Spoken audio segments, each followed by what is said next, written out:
Buenos días. La semana pasada vimos el yo soy que dice yo soy el buen pastor, ¿verdad? Y vimos que estaba completamente relacionado con lo que Jesús dijo cuando dijo yo soy la puerta de las ovejas. Dijimos que las ovejas están seguras si están en el redil o si están con el pastor, ¿verdad? Cuando están en el redil, la puerta les provee seguridad. No entran los depredadores, no entran los falsos pastores. Si quieren entrar, tienen que hacerlo brincándose la barda, brincándose la cerca, y entonces son fácilmente detectados como falsos maestros. ¿Verdad? Jesús dijo, yo soy la puerta. Y luego, cuando las ovejas salen del redil, están seguras con el pastor. Y Jesús hace una distinción entre el buen pastor y el asalariado. El asalariado no es el dueño de las ovejas, el asalariado no arriesga su vida por las ovejas, pero el buen pastor dice, yo doy mi vida por las ovejas. De manera que tomando la analogía de las ovejas, ¿cómo es que las ovejas pueden estar seguras? En el redil, por medio de la puerta, y afuera del redil, por medio del buen pastor. Y Jesús afirmó que Él era tanto la puerta como el buen pastor, de manera que en Él siempre estamos seguros, ¿verdad? Ahora recordemos la lista de los yo soy para ver dónde vamos, que no se me pierda ninguno. Empezamos con el que cuando Jesús dijo yo soy el pan de vida, y luego dijo Jesús yo soy la luz del mundo, luego dijo yo soy la puerta de las ovejas, luego yo soy el buen pastor, luego yo soy la resurrección y la vida, luego el camino, la verdad y la vida, luego la vid verdadera y por último, antes que Abraham fuese, yo soy. Así que vamos como a la mitad, ¿verdad? Hoy vamos a ver el yo soy de Jesús cuando dijo, yo soy la resurrección y la vida. Y esto lo encontramos en el capítulo 11 del Evangelio de Juan. Prácticamente lo que sucede, casi todo el capítulo tiene que ver con esta afirmación. Así que tenemos que considerar bien el contexto para entender a qué se refiere Jesús. Y antes de empezar a estudiar, vamos a orar así como estamos. Dios mío, te damos gracias por tus misericordias, gracias porque nos permites reunirnos, gracias porque a pesar de las dificultades, los contratiempos que cualquiera de los que estamos aquí hayamos tenido, tú permitiste que podamos estar en este lugar y enfocarnos de lleno a escudriñar tu palabra. Concédenos, Padre, que este no sea un tiempo infructuoso, al contrario, que sea de provecho para nuestro entendimiento, para nuestra santidad, de manera que podamos crecer, Señor, gradualmente en el conocimiento de ti, de tu palabra, de tu obra, de tu ministerio en esta tierra, para que seamos cada vez más eficientes a la hora de caminar en santidad, más eficientes a la hora de hablar de ti a los demás y dar testimonio de quién eres, y que podamos de esta manera, Señor, ser usados por medio de tu poder. Te damos gracias en el nombre de Jesús. Amén. Bien, vamos a Juan 11, versículo 25 al 26, donde tenemos el yo soy del día de hoy. Dice entonces Jesús le dijo, yo soy la resurrección y la vida. El que cree en mí vivirá, aunque muera, y todo el que vive y cree en mí no morirá jamás. ¿Crees esto? Estas son las palabras de Jesús a Marta en Betania, cuando Lázaro llevaba 4 días muerto. Ahora, si tú lees superficialmente este versículo, pensarás que tal vez es una contradicción, ¿verdad? Porque dice, que cree en mí vivirá aunque muera, y todo el que vive y cree en mí no morirá jamás. Y algunos dicen, esto es contradictorio, ¿verdad? Porque si creo en él no, aunque viviré aunque muera, pero si creo en él no moriré, una cosa contradice a la otra, ¿verdad? Una lectura superficial te puede llevar a pensar que esto es una contradicción, pero en realidad no es una contradicción, sino que es una paradoja. ¿Qué es una paradoja? Algo que parece contradicción, pero no lo es. Para que tengamos una contradicción, tienes que afirmar que algo es y no es al mismo tiempo y en el mismo sentido. Así que cuando yo afirmo que esto no es una contradicción, sino que es una paradoja, entonces hay 2 sentidos para las palabras que están aquí. Cuando se refiere al que cree en mí vivirá aunque muera, y todo el que vive y cree en mí no morirá jamás, tenemos que encontrar que hay 2 sentidos de la palabra vida, 2 sentidos de la palabra muerte, de manera que no sea una contradicción. Entonces, para poder entenderlo con claridad y entender a qué se refiere Jesús cuando dice que Él es la resurrección y la vida, necesariamente tenemos que analizar el contexto. Ese es el proceso correcto para estudiar la Escritura, y quiero dejarlo muy claro, porque algunos toman un pasaje y de ahí sacan todas sus conclusiones, sin siquiera haber pasado por el contexto, mínimo el contexto inmediato, literal, que está ahí, ¿verdad? En nuestra división de capítulos y versículos, leer antes y leer después. Ahora, cuando vemos el Evangelio de Juan, vemos que se compone de historias cortas, ¿verdad? Está narrando lo que él recuerda, de lo que él vivió, de lo que él se enteró en el ministerio terrenal de Jesús. Sabemos que Juan era de los más allegados, ¿verdad? Era del círculo más cercano a Jesús. Así que sus experiencias nos proveen de muchísima información muy valiosa. Y hay muchos detalles de lo que relata aquí. Así que vamos a empezar desde el versículo 1 al 6. Juan 11, 1 al 6. Dice, había un hombre enfermo llamado Lázaro, que era de Betania, el pueblo de María y Marta, sus hermanas. María era la misma que ungió con perfume al Señor y le secó los pies con sus cabellos. Las dos hermanas mandaron a decirle a Jesús, Señor, tu amigo querido está enfermo. Cuando Jesús oyó esto, dijo, esta enfermedad no terminará en muerte, sino que es para la gloria de Dios, para que por ella el Hijo de Dios sea glorificado. Jesús amaba a Marta, a su hermana y a Lázaro. A pesar de eso, cuando oyó que Lázaro estaba enfermo, se quedó 2 días más donde se encontraba. Tenemos poca información de estos 3 hermanos, ¿verdad? Nos dice un antecedente sobre María y Marta. Son personas que Jesús ya conoce, con las que tiene una relación, ¿verdad? Resulta que Lázaro está enfermo, ¿ok? Mandan a avisarle a Jesús. Las 2 hermanas, Marta y María, de común acuerdo, mandan a avisarle a Jesús que Lázaro está muy enfermo. Quisiera que nos pusiéramos en esa situación para entender cuál es la motivación de las hermanas, puesto que las hermanas y Lázaro ya conocen a Jesús, ya han visto su poder, ya han visto que hace milagros, y resulta que Lázaro está enfermo y Jesús está no a mucha distancia de ahí. Ellas tienen que decidir, Lázaro está enfermo, no mejora, es grave, pero conocemos a Jesús. Y Jesús ha demostrado tener poder de Dios para sanar enfermos, ¿verdad? Ha habido muchísima evidencia del poder de Jesús sanando enfermos. Así que Marta y María concluyen que la solución al problema de Lázaro es que Jesús venga. Traer a Jesús, porque Jesús puede sanar a Lázaro. La situación debe ser grave para que hayan decidido mandar traerlo, ¿verdad? Entonces, las hermanas saben que Lázaro está grave y que Jesús es la solución. Así que cuando mandan llamarlo, e imagino yo, y debería ser coherente concluirlo, que consideran que dado que Jesús las aprecia mucho, en cuanto se entere de que Lázaro está enfermo, va a venir en su ayuda, ¿verdad? A resolver el problema, a sanarlo. Dice el versículo 4, cuando Jesús oyó esto, dijo, esta enfermedad no terminará en muerte, sino que es para la gloria de Dios, para que por ella el Hijo de Dios sea glorificado. Sus discípulos están con él cuando recibe el aviso, ¿verdad? Entonces, cuando los discípulos escuchan, Jesús dice, esta enfermedad no terminará en muerte, sino que es para la gloria de Dios y de su Hijo. Si yo fuera uno de ellos y escucho que Jesús dice, esto no terminará en muerte, yo concluiría, no es grave la enfermedad, ¿verdad? No se va a morir de eso. Luego dice el versículo 5, Jesús amaba a Marta, a su hermana y a Lázaro. A pesar de eso, cuando oyó que Lázaro estaba enfermo, se quedó 2 días más donde se encontraba. A pesar de eso. Vas a encontrar distintas traducciones y no dicen a pesar de eso. Si tú vas al original, puede ser una válida traducción decir a pesar de eso. El punto es que se hace un énfasis. Amaba a Marta, a María y a Lázaro. Y aún así, decidió quedarse 2 días más donde estaba.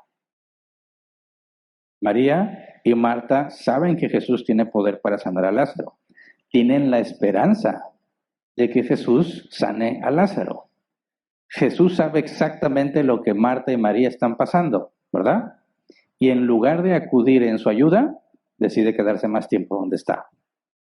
Desde la perspectiva de Marta y María, no saben qué está pasando con Jesús, ¿verdad? Porque no ha venido en su ayuda. Desde la perspectiva de los discípulos, no hay nada de qué preocuparse, porque Jesús dijo que eso no terminaría en muerte, ¿verdad? Ahora vamos a leer del versículo 7 al 10. Después dijo a sus discípulos, volvamos a Judea. Rabí, objetaron ellos, hace muy poco los judíos intentaron apedrearte y todavía quieres volver allá. ¿Acaso el día no tiene 12 horas? Respondió Jesús. El que anda de día no tropieza porque tiene la luz de este mundo, pero el que anda de noche sí tropieza porque no tiene luz. Pausa. ¿Por qué objetan los discípulos?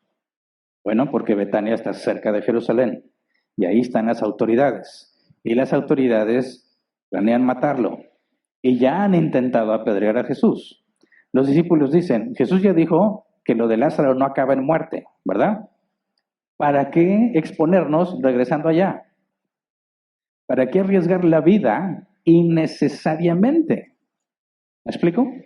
Están pensando en su propio bien y en el bien de Jesús, porque a pesar de que Jesús les había anunciado que tenía que morir, tenía que padecer, morir y luego resucitar, nadie había entendido que eso era literal y estaban tratando de preservar a su maestro, ¿verdad? Entonces, fíjate bien, ya pasaron 2 días, mínimo, ¿verdad? Porque dice que se quedó ahí 2 días y después les dijo, no sabemos si se movió a otro lugar. Pero para Marta y María, las cosas ya están muy graves, ¿verdad? Para los discípulos dicen, ¿qué necesidad tenemos de regresar ahí y exponernos? Lázaro debe estar bien, ¿verdad? Cuando dice el versículo 9, ¿acaso el día no tiene 12 horas? ¿A qué se refiere? Dice, ¿acaso el día no tiene 12 horas? Respondió Jesús, el que anda de día no tropieza porque tiene la luz de este mundo. Es difícil, me imagino yo, comprender así, que estás diciendo, oye Jesús, ¿para qué vamos allá? Y Jesús dice, ¿acaso el día no tiene 12 horas? Pues sí, pero ¿qué tiene que ver? Bueno, fíjate lo que dice el comentario Hélicos. La respuesta de Jesús significa que la oscuridad de la noche que ellos temían aún no podía llegar. O sea, que matarán a Jesús, ¿verdad? Dice, aún no podía llegar. La noche natural no viene hasta su hora señalada, hasta que las 12 horas del día han llegado a su final. El día de la vida de Jesús, o sea, su ministerio terrenal, no podía terminar hasta que llegara la noche. Y aún no había anochecido. Está haciendo una analogía, ¿verdad? Jesús dice, mientras dure el día no viene la noche.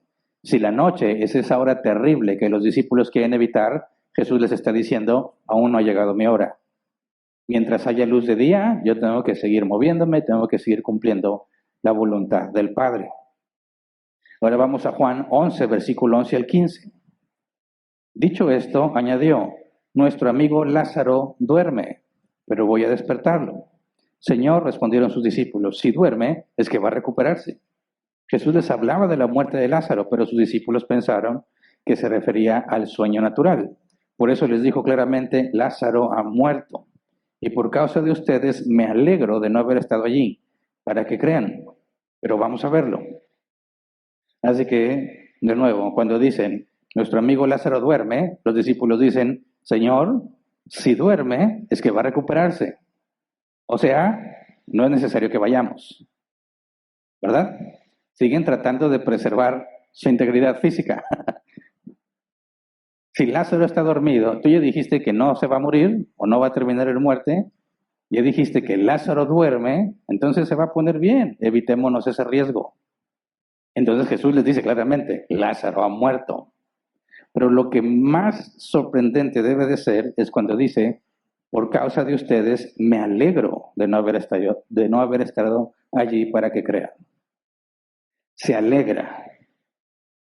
¿Por qué se alegra? ¿Cómo están Marta y María en ese mismo instante? Sufriendo. ¿Por qué? Porque Lázaro murió. Porque ellas pusieron su esperanza en Jesús y Jesús no respondió. ¿Verdad? Más adelante vamos a ver que no solo Marta y María están sufriendo profundamente, sino muchos de los que están ahí. Porque aunque no se explica cómo, Lázaro, Marta y María tenían muchas amistades y mucha gente había ido a darle el pésame a las dos hermanas. Jesús sabe perfectamente el sufrimiento por el que están pasando Marta, María y muchos otros. Y aún así dice que se alegra. ¿Por qué se alegra? ¿Cómo puede alegrarse cuando muchas personas están sufriendo? Marta y María pusieron su esperanza en Él y Jesús voluntariamente no les respondió. No hizo lo que ellas esperaban. Y encima dice que se alegra. ¿Por qué? A mí me costó mucho entender esto, pero cuando lo entendí, ya hace un buen de años, mi vida cambió completamente. María y Marta son como cualquiera de nosotros. Cuando estamos en una situación crítica, sabemos quién es la solución, ¿verdad? Jesús. Y acudes a Él y le dices, Señor, ayúdame. Necesito que me ayudes con esto. Necesito que me quites este peso de encima. Necesito que me des la sabiduría, los medios para obtener tal cantidad de dinero para pagar mi deuda, para conseguir el sustento, para comprar algo que se necesita, para comprar medicamentos, para arreglar el carro, la casa, etcétera, etcétera. Siempre hay muchas necesidades. Sabemos perfectamente que Jesús es la solución y ponemos nuestra esperanza en Él. Estoy seguro que nos ha pasado a muchos, sino es que a todos los que estamos aquí. Y acudimos a Él y le decimos, Señor, yo, tu amado, estoy en problemas, serios problemas. Tú tienes el poder para solucionar mi problema. Ven y ayúdame. Y estoy seguro que más de uno ha experimentado esto que Marta y María experimentaron. Silencio de parte de Jesús. No hace nada. Y entonces te empiezas a angustiar, ¿verdad? Empieza a complicarse más las cosas. Porque dices, yo sé que Jesús puede solucionar mi problema, ¿verdad? No le cuesta nada. No le cuesta nada arreglar mi problema. Así que le estoy pidiendo, no le estoy pidiendo por un capricho, no le estoy pidiendo por necedad, estoy pidiéndole por cosas que son bíblicamente sanas, correctas, necesarias. Y aún así, no acude en mi ayuda. ¿Por qué? ¿Por qué? En el momento en que Jesús les dice, me alegro de no haber estado allá, muchos están llorando. Cuando tú y yo estamos en una situación crítica y estamos llorando y estamos esperando a que Jesús haga algo al respecto, Jesús está alegre.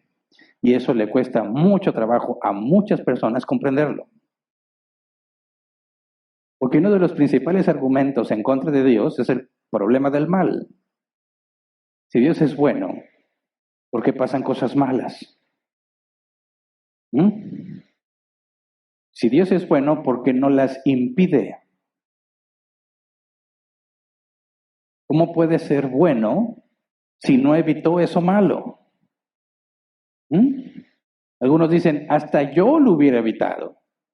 Si yo tuviera el poder que Dios tiene, yo ya te hubiera ayudado. ¿Por qué tu Dios no te ayuda? ¿Quiere ayudarte, pero no puede? Quizás Dios sí quiere, pero algo se lo impide. Y muchos cristianos piensan, sí, el diablo. El diablo impide que Dios haga algo.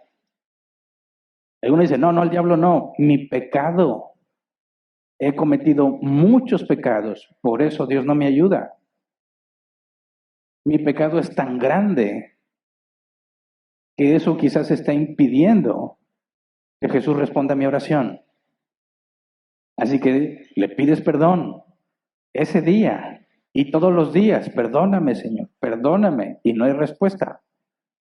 Señor, ¿qué hago para que me perdones? Porque piensas que tu pecado impide que Jesús te ayude. Y dices, no, bueno, quizás es otra cosa. Quizás Jesús no viene a ayudarme porque quiere que lo busque más. Así que me voy a poner a leer la Biblia y me voy a poner a orar y le voy a demostrar que lo estoy buscando. Quizás ese es el propósito que Él tiene. Y hasta que yo empiece a buscarlo más, entonces me va a ayudar. Y empiezas a leer, y empiezas a estudiar, y empiezas a escuchar predicaciones, y aún así no viene, y no responde, y las cosas se ponen cada vez más graves, cada vez más difíciles, porque no responde. Y aquí viene el argumento. Tú dices que Dios es bueno, y dices que es todopoderoso. Si es bueno y sucede algo malo, ¿por qué no lo impide? ¿Podrías llamarle bueno a alguien que ve que se está haciendo algo malo y no hace nada para evitarlo? ¿Cómo podría ser bueno si no evita el mal? Y dicen algunos, pues sí, sí quiere, pero también Él es un caballero, Dios es un caballero. Y si yo no le abro las puertas de mi corazón, y si yo no le entrego mi vida, no lo va a poder hacer. Ah, ok. O sea, Dios quiere, pero no puede. Por lo tanto, no es todopoderoso. Porque si depende de que tú le des permiso, si depende de que tú le entregues tu vida, si depende de que tengas que orar más, que leer más, si depende de que tengas que ayunar para que Dios pueda hacer eso, entonces no es todopoderoso. ¿Verdad? Y tú dices, no, no, si es todopoderoso, entonces ¿por qué no impide el mal? Y muchos cristianos no saben ya qué responder. Y además de la crisis que tienen, empiezan ahora con una crisis de fe. Porque necesitan el dinero, la situación está muy delicada, necesitan salud, necesitan un trabajo, tienen muchos problemas con sus hijos, tienen muchos problemas en su matrimonio, ponen su esperanza en Cristo y Jesús no hace nada. Y no encuentran la forma de responder, ¿por qué? ¿Por qué? Y le agregamos un poco más, no nada más no hizo nada Jesús, sino que se alegra de no haber hecho nada. Y ahí es donde otros ateos dicen, Dios, si existe, es un sádico. Es un sádico. ¿Cómo puede alguien estar como si nada mientras se ve sufrir? ¿Cómo puede alguien alegrarse ante el dolor de María y Marta?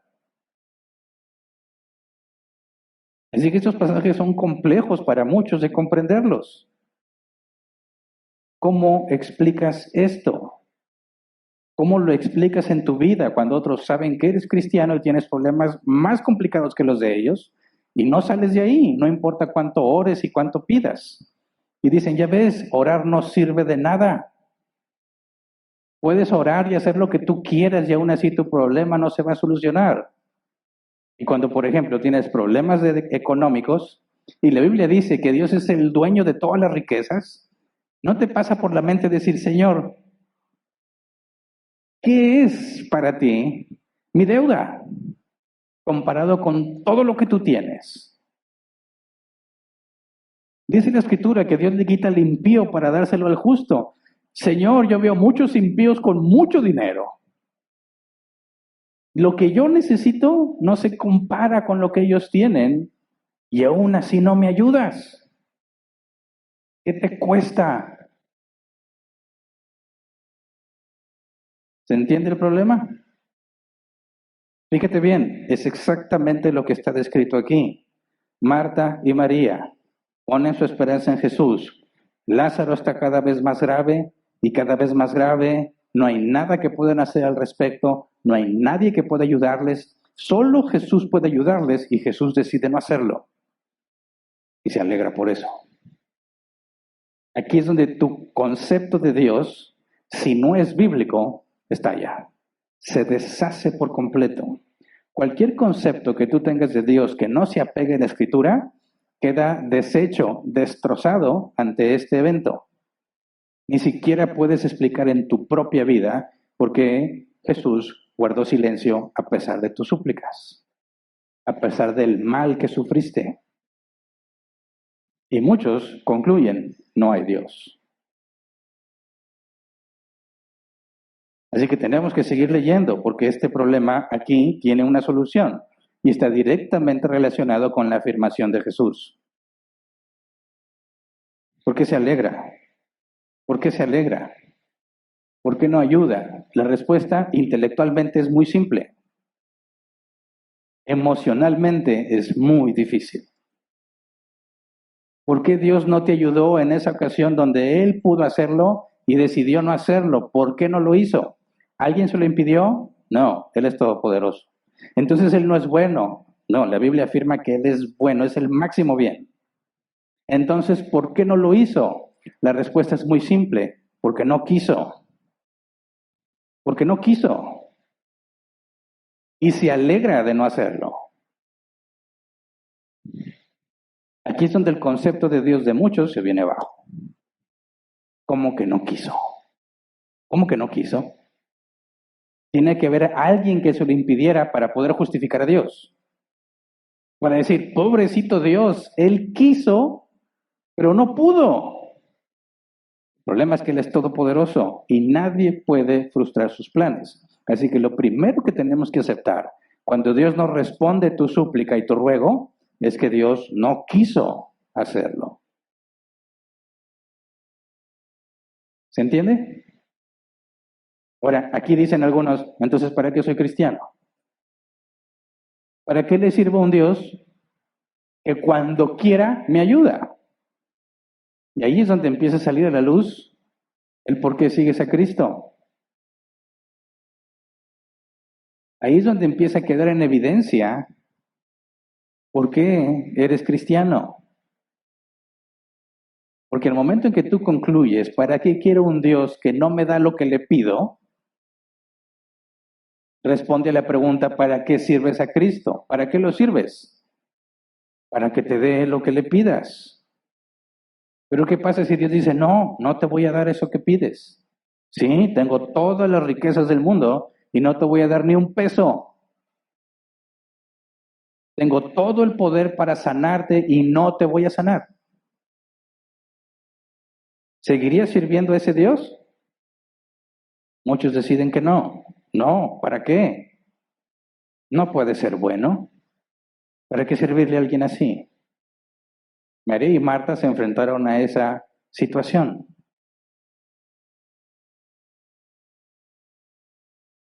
Juan 11, 17 al 22. A su llegada, Jesús se encontró con que Lázaro llevaba ya 4 días en el sepulcro. Betania estaba cerca de Jerusalén, como a 3 kilómetros de distancia, y muchos judíos habían ido a casa de Marta y de María a darles el pésame por la muerte de su hermano. Cuando Marta supo que Jesús llegaba, fue a su encuentro, pero María se quedó en la casa. Señor, le dijo Marta a Jesús, si hubieras estado aquí, mi hermano no habría muerto. Pero yo sé que aún ahora Dios te dará todo lo que le pidas. Repasemos una vez más lo que dijo Marta. Si hubieras estado aquí, mi hermano no habría muerto. Fue lo primero que le dijo cuando lo vio. Muchas veces cuando tú le preguntas a una persona algo en qué está pensando, si es honesta esa persona contigo, te va a decir lo primero que está en su mente, ¿verdad? ¿Qué es lo primero que empiezas a decir ante una situación difícil? Lo que más tienes en la mente. Cuando una persona estás platicando con ella y ves que está desesperada por contarte todo lo que le pasó, puedes entender algo, ¿verdad? Tiene muchas ganas de decirte eso. Eso es lo que está inundando su mente, ya sea porque la hace feliz o porque la pone muy triste. Es lo primero que Marta dice, si hubieras estado aquí, mi hermano no habría muerto. Como cristianos podemos identificarnos con eso. Señor, ya pasó lo que no quería que pasara. Ya estoy en problemas legales porque no pagué mi deuda. Ya perdí tal cosa porque no pude hacer esto otro. Ya van a tener que operarla porque no pude conseguir los medicamentos. Ya me van a quitar el carro porque no pude pagarlo. Si tú hubieras respondido cuando te lo pedí, esto no hubiera pasado. ¿Lo has vivido? si hubieras hecho lo que te pedí, no hubiera pasado esto. Pero dice, versículo 22, pero yo sé que aún ahora Dios te dará todo lo que le pidas. Aquí nos deja ver que sigue habiendo una especie de esperanza, una lucha de decir, yo tenía mi esperanza puesta en ti, no hiciste lo que creo debiste haber hecho, pero aún así yo sé que tú eres el Hijo de Dios. Aún así yo sé que tú sigues siendo justo, porque si no, Dios no te daría lo que pides. Refleja el problema interior de Marta. Si hubieras estado aquí. Versículos 23 y 24. Tu hermano resucitará, le dijo Jesús. Yo sé que resucitará en la resurrección en el día final, respondió Marta. Marta tenía una doctrina bíblica. Al contrario de los saduceos decían que no había resurrección. Marta sabe, sí, habrá un día en el que Dios resucitará a todos para juzgarlos. Entonces cuando Jesús le dice, tu hermano resucitará, ella dice, sí, en la escritura dice que un día, eso va a pasar un día. Versículo 25 al 26, entonces Jesús le dijo, yo soy la resurrección y la vida. El que cree en mí vivirá aunque muera, y todo el que vive y cree en mí no morirá jamás. ¿Crees esto? Y cuando dice, ¿crees esto? Y la palabra cree en estos pasajes, tiene que ver con el griego que se debe traducir como confiar. ¿Confías en esto? ¿Confías en mí, que yo soy la resurrección y la vida? Marta entiende que Dios resucitará a todos los hombres, ¿verdad? Y que la vida viene solo de Dios y por medio de Dios. Dios es el único que puede dar vida y Dios es el único que sostiene la vida. Para que un ser vivo permanezca vivo necesita sustento y es Dios quien se encarga de sustentar a todos los seres vivientes. De manera que la vida, el poder sobre la vida, la decisión sobre la vida y la muerte corresponde solo en Dios, ¿verdad? Cuando Jesús dice, yo soy la resurrección y la vida, ¿qué es resucitar? Resucitar es volver a vivir en el mismo cuerpo que tenías antes. Si no, sería reencarnar. La Biblia no enseña la reencarnación. Reencarnar es decir, muero en este cuerpo y luego despierto siendo una niña o despierto siendo un niño en otra parte del mundo, en otra situación, o algunas otras personas piensan que la reencarnación implica que mueres y luego despiertas siendo una vaca. Y según te hayas portado en esta vida es el animal en el que te toca reencarnar. Nada de eso está en la Escritura. La Escritura habla de resurrección. Mueres y vuelves a vivir. Sigues siendo tú, en tu mismo contexto. ¿Me explico? No cambias a otra persona, a otro cuerpo, sigues siendo tú. Jesús dice, yo soy la resurrección y la vida. Resurrección es regresarte la vida.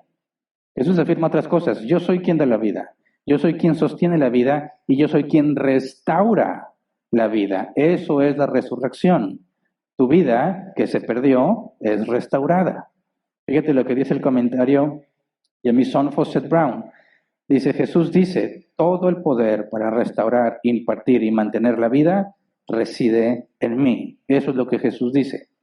Todo el poder para restaurar, impartir y mantener la vida reside en mí. Dice el propio comentario, ¿qué mayor pretensión de suprema divinidad puede concebirse que este grandioso dicho? Jesús está diciendo, yo soy Dios, yo soy el que da la vida, yo soy el que la sostiene y yo soy el que regresa la vida. Y no es la primera vez que lo decía. Jesús ya había hablado de esto anteriormente. Vamos a Juan, capítulo 5, versículo 21. Dice, porque así como el Padre resucita a los muertos y les da vida, así también el Hijo da vida a quien a Él le place. Jesús da vida a quien a Él le place, a quien Él quiere. Luego vamos al versículo 24 al 29. Ciertamente les aseguro que el que oye mi palabra y cree al que me envió, tiene vida eterna y no será juzgado, sino que ha pasado de la muerte a la vida. Ciertamente les aseguro que ya viene la hora, y ha llegado ya, en que los muertos oirán la voz del Hijo de Dios, y los que la oigan vivirán. Porque así como el Padre tiene vida en sí mismo, así también ha concedido al Hijo tener vida en sí mismo. Está hablando él en su naturaleza humana, ¿verdad? Versículo 27, y le ha dado autoridad para juzgar, puesto que es el Hijo del Hombre. No se asombren de esto, porque viene la hora en la que todos los que están en los sepulcros oirán su voz y saldrán de allí. Los que han hecho el bien resucitarán para tener vida, pero los que han practicado el mal resucitarán para ser juzgados. Jesús está diciendo, en su naturaleza humana, así como el Padre puede dar la vida, también yo. En su naturaleza humana y su naturaleza divina, Él puede decir, a ti te doy la vida. Cuando Él quiera, si le place. Y Él tenía el poder desde que estaba ahí para a cualquier muerto traerlo de regreso a la vida. Porque la vida proviene de Él mismo. Entonces, no sabemos si Marta y María estaban presentes cuando Jesús dijo esto. Pero le afirma exactamente lo mismo. Le dice, yo soy la resurrección y la vida. ¿Puedes confiar en esto? Regresemos a Juan 11, 27 en 32. Sí, Señor, yo creo que tú eres el Cristo, el Hijo de Dios, el que había de venir al mundo. Dicho esto, Marta regresó a la casa y llamando a su hermana María le dijo en privado, el maestro está aquí y te llama. Cuando María oyó esto, se levantó rápidamente y se fue a su encuentro. Jesús no había entrado en el pueblo, sino que todavía estaba en un lugar donde Marta se había encontrado con él. Los judíos que habían estado con María en la casa, dándole el pésame al ver que se había levantado y había salido deprisa, la siguieron pensando que iba al sepulcro a llorar. Cuando María llegó donde estaba Jesús y lo vio, se arrojó sus pies y le dijo, Señor, si hubieras estado aquí, mi hermano no habría muerto. Lo mismo que su hermana Marta. ¿Qué es lo que estaba en la mente de ambas hermanas? Jesús pudo salvarlo y no lo hizo.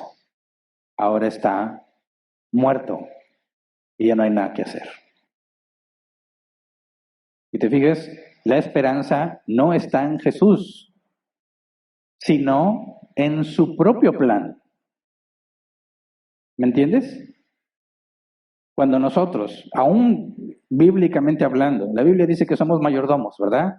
Estamos obligados a administrar lo que tenemos. Estamos obligados a planear con lo que tenemos. Y tomamos muchas cosas por supuestas cuando hacemos planes, ¿verdad? Cuando planeamos, por ejemplo, estamos planeando que vamos a tener un campamento en verano. La primera cosa que presuponemos es que vamos a seguir vivos, ¿verdad? Y con la capacidad de movernos y trasladarnos. Ni siquiera nos cuestionamos eso. Y además pensamos que los que trabajamos nos van a dar la oportunidad de descansar ese día para estar ahí. Y además asumimos que vamos a tener los medios económicos para estar ahí. Asumimos que no va a pasar nada grave. Ninguno de nosotros va a tener un accidente. Es más, asumimos que Cristo todavía no viene. Y hacemos bastantes cosas pensando, presuponiendo que nada va a cambiar. Y ese es nuestro error. Porque cuando las cosas cambian, nos molestamos y decimos, ¿por qué?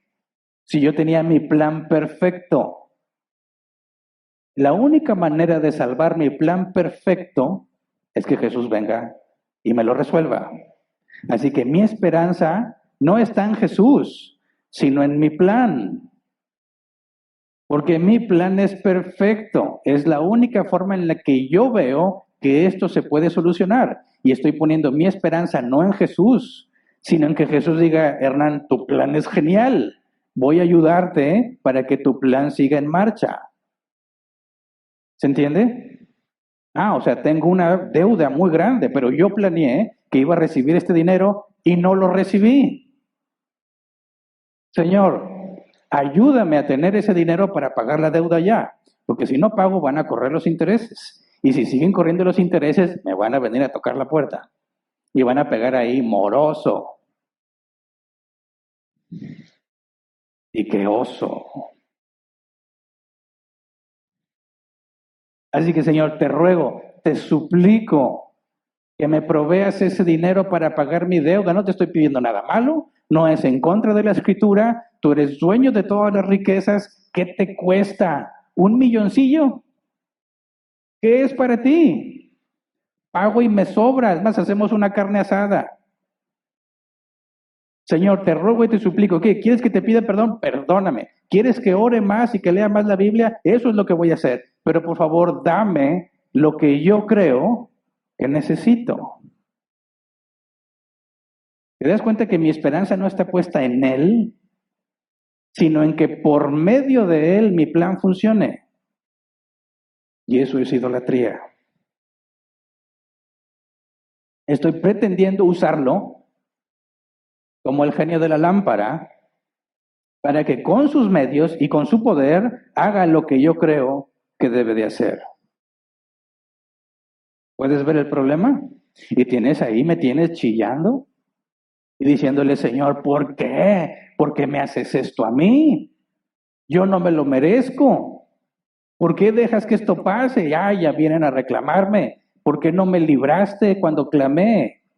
Necio, eres un necio, cerrado a tu propia visión, pensando en que tú puedes hacer que Dios haga lo que tú quieres.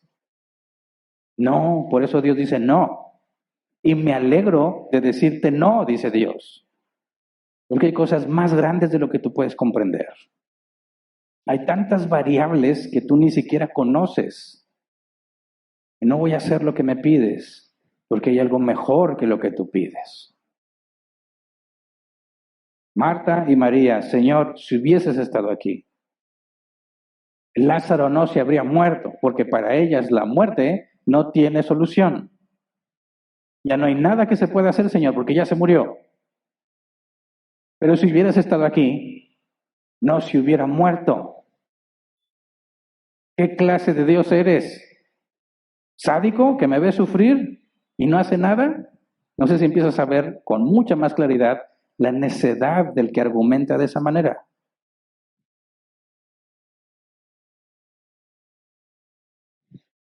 Juan 11, 33 al 37. Al ver llorar a María y a los judíos que le habían acompañado, Jesús se turbó y se conmovió profundamente.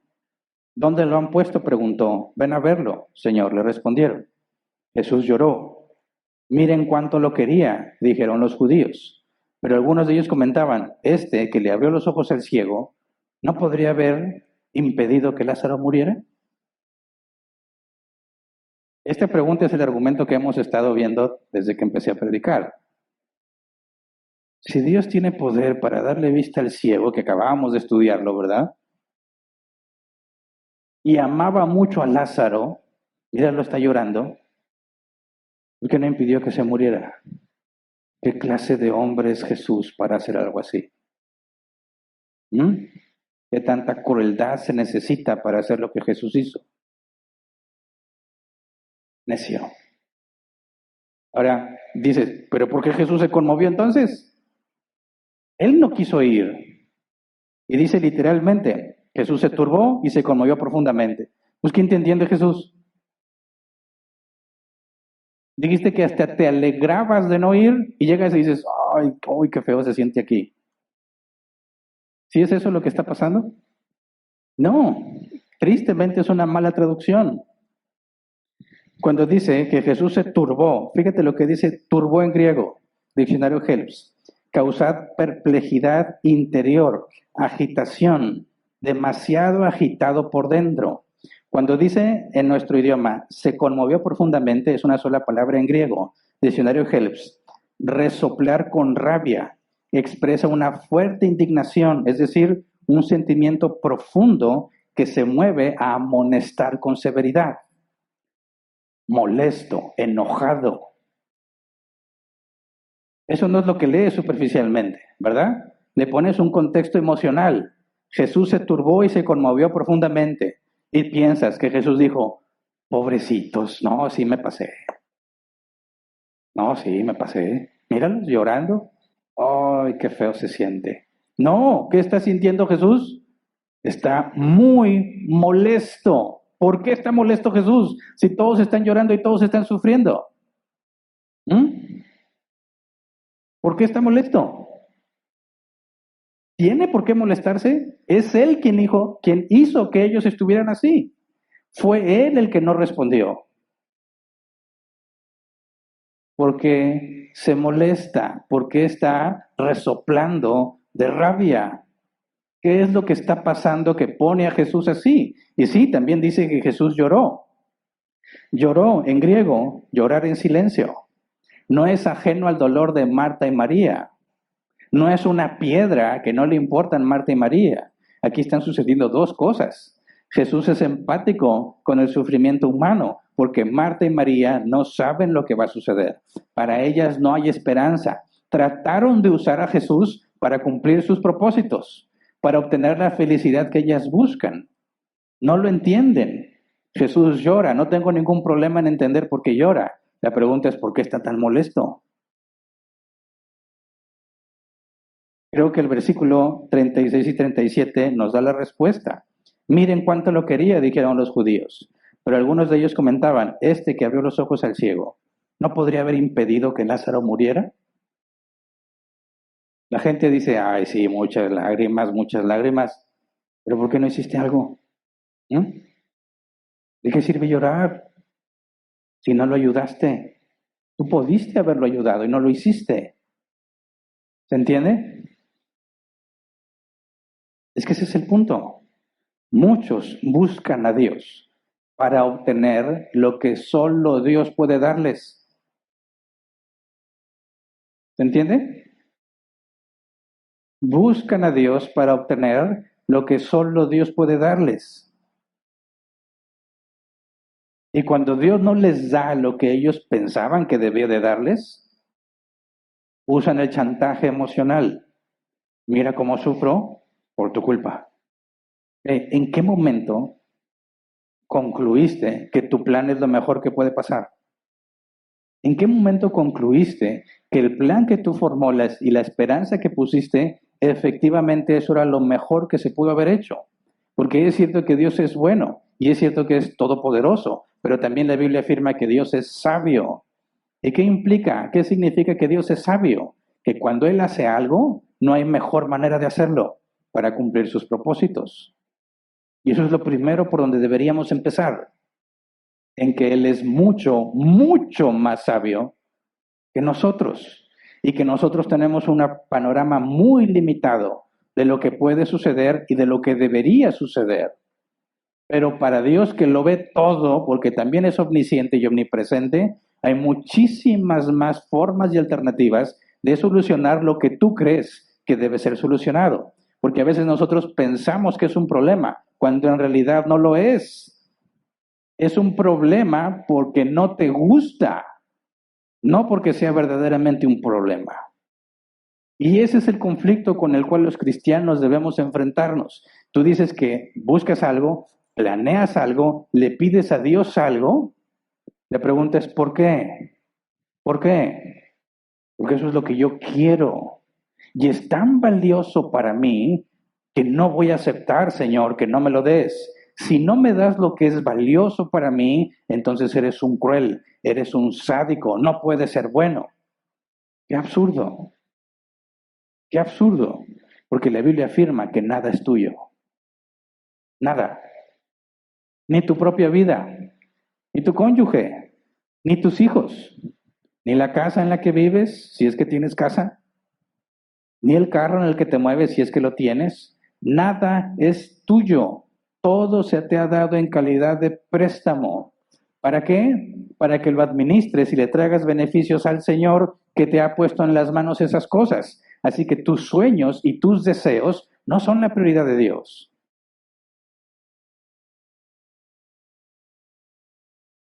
Es que, Señor, yo he sufrido mucho. Yo estoy traumado. Y si no me das esto que te pido, no puede ser que seas bueno. Qué absurdo. Qué necio. Lo primero que debemos hacer cuando elevamos oraciones a Dios es decir, Señor, perdóname si hablo en la ignorancia de mi ser. Yo creo que esto es lo mejor, pero no se haga lo que yo creo, sino lo que tú quieres. ¿Se entiende? Es muy, muy diferente a decir, Señor, necesito que me ayudes con esta deuda. Necesito que me des este dinero. Hago lo que tú quieras. Me voy a poner a orar. Me voy a poner a leer la Biblia. Voy a escuchar predicaciones de Hernán todo el día. Dime lo que tenga que hacer, pero haz lo que te pido. ¿Puedes ver la necedad de esa oración? ¿Tú crees que el soberano del universo se va a someter a tus planes?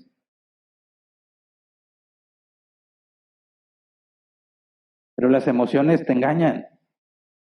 Te hacen pensar que realmente tú eres bueno y Dios es malo. Y cuando la gente dice, este que pudo haber resucitado a Lázaro, no saben de resurrección. Este que pudo haber evitado que muriera, ¿por qué no lo hizo? Si lo ama. Chantaje emocional. No, Jesús se alegró de no haber estado ahí. Vamos al original de esa palabra para entender qué significa que Jesús se alegrara. Alegrarse, diccionario Helps, estar consciente de la gracia recibida. Literalmente experimentar la gracia de Dios. Alegrarse porque eres consciente de la gracia. Cuando María y Marta están llorando y el resto de los acompañantes están llorando y Jesús dice, me alegro, y no nada más por ellos, sino también por los discípulos, me alegro de no haber estado ahí, ¿qué implica?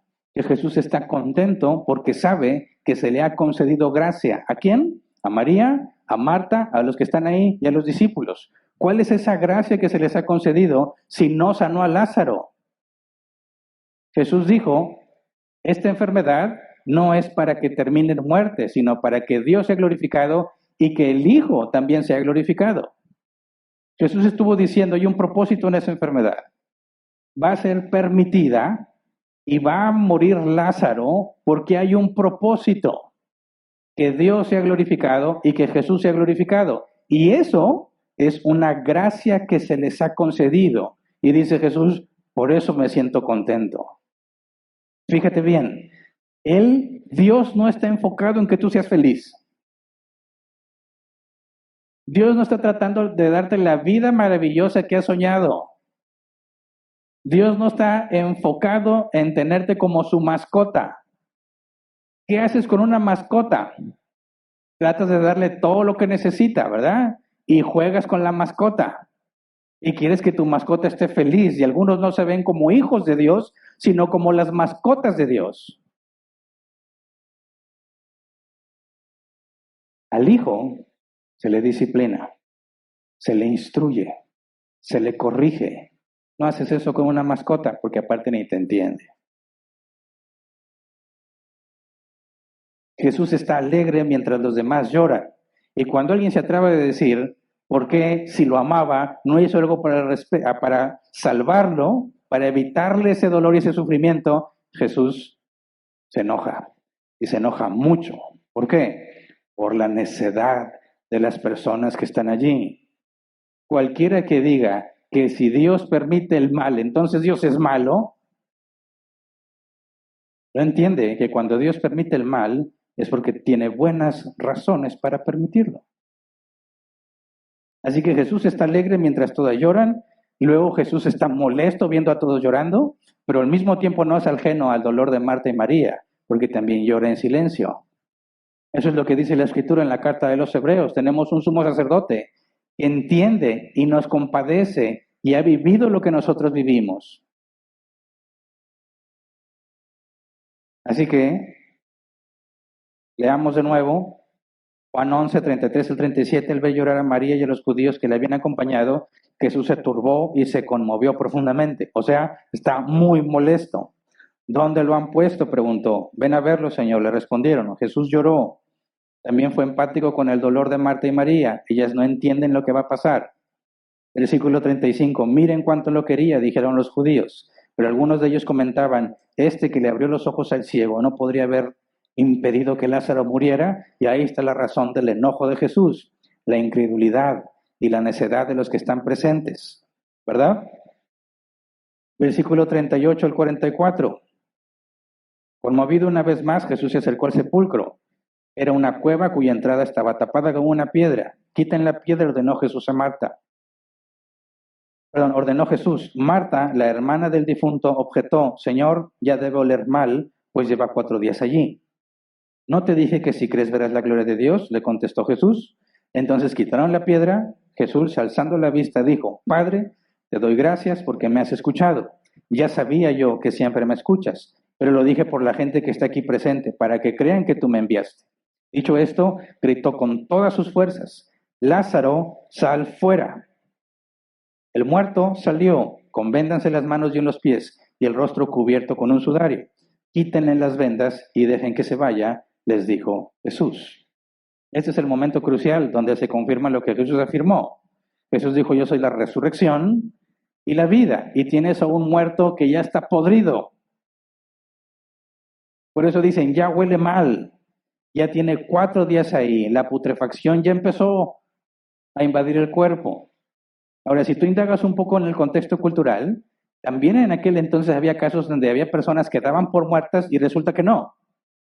Y al día siguiente despertaban.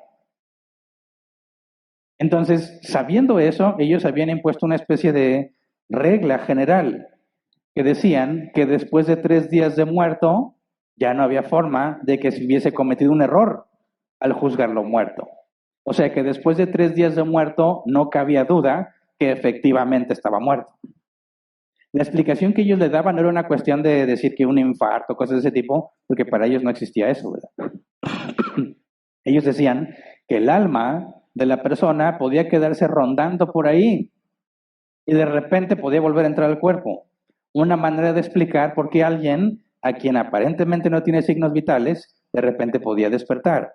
Sabemos que en tiempos más modernos lo que hacían en las morgues es que les amarraban una campana con un cordón a uno de los dedos del pie y lo guardaban así el cadáver y le amarraban al dedo del pie un cordoncito con una campana en el otro extremo, porque si el muerto se movía, la campana sonaba y sabían: este ya despertó.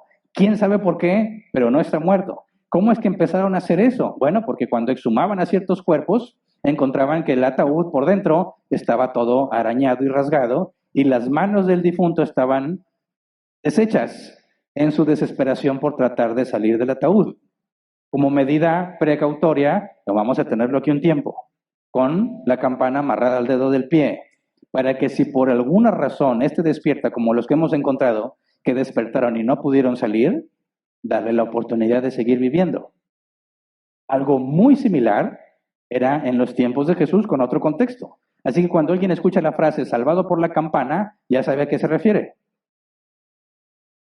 ¿Me explico? Entonces, en los tiempos de Jesús, decían: si Lázaro despertaba dentro de los primeros 3 días, nadie iba a pensar que eso era un milagro, porque estaba dentro de lo normal, de lo que podía suceder, aunque su explicación no era correcta. Pero ya 4 días, nadie tenía duda de que efectivamente estaba muerto. ¿Por qué? Porque ya estaba pudriéndose. Así que Jesús, en su sabiduría y en obediencia al Padre, espera el 4.º día. ¿Para qué? Para que la gloria sea de Dios. Porque solo Dios regresa la vida a los muertos, ¿verdad?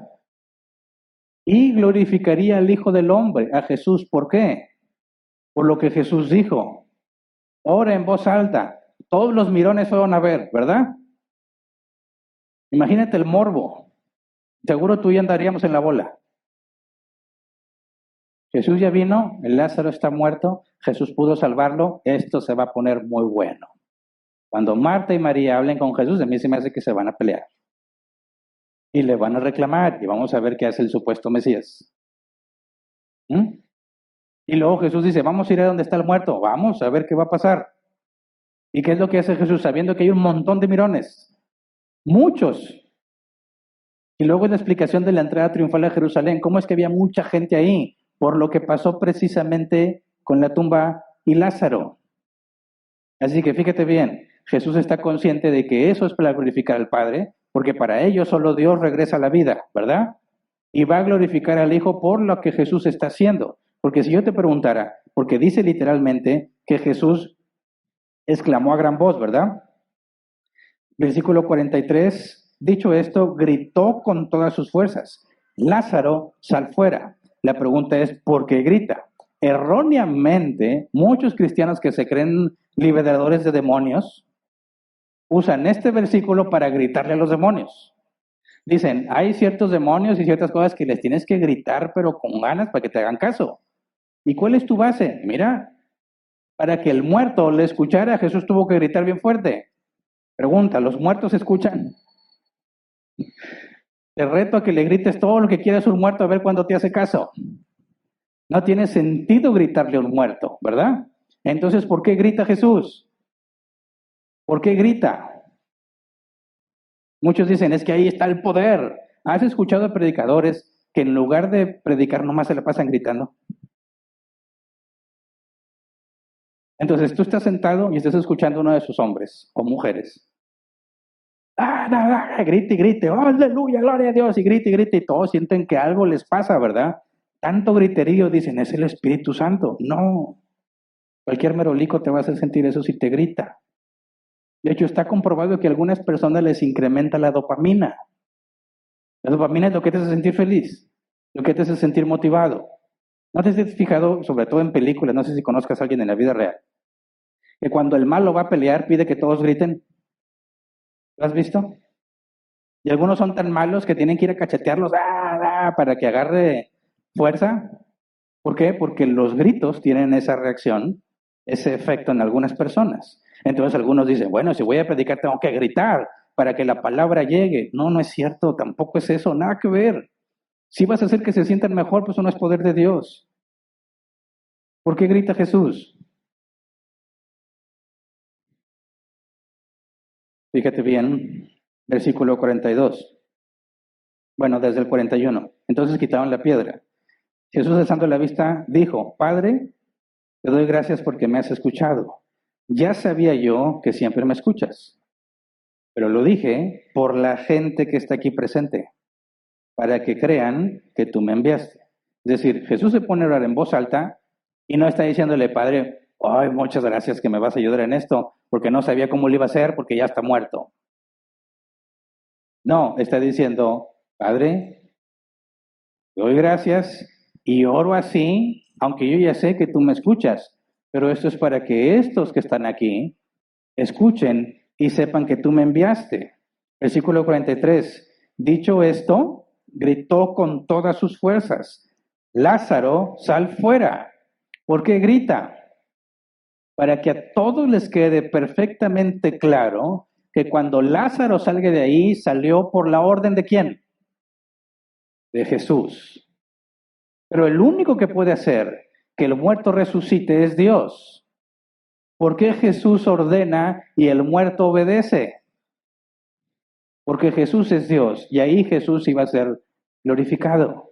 Y eso fue lo que Jesús dijo, glorificaría al Padre, porque Jesús no podría hacer eso en cuerpo humano si no fuera porque Él está sujeto a la voluntad del Padre. No puedes hacer nada en contra de la voluntad del Padre.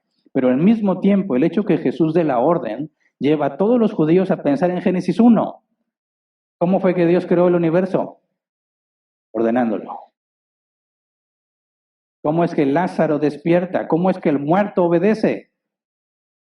Por la orden del creador del universo, del que da la vida, el que le imparte a quien él quiera, el único que sostiene la vida. Le ordena a un muerto podrido. Y el momento en que da la orden, el cuerpo tuvo que entrar en orden. Y lo que estaba podrido tuvo que restaurarse. Y tuvo que empezar la actividad cerebral.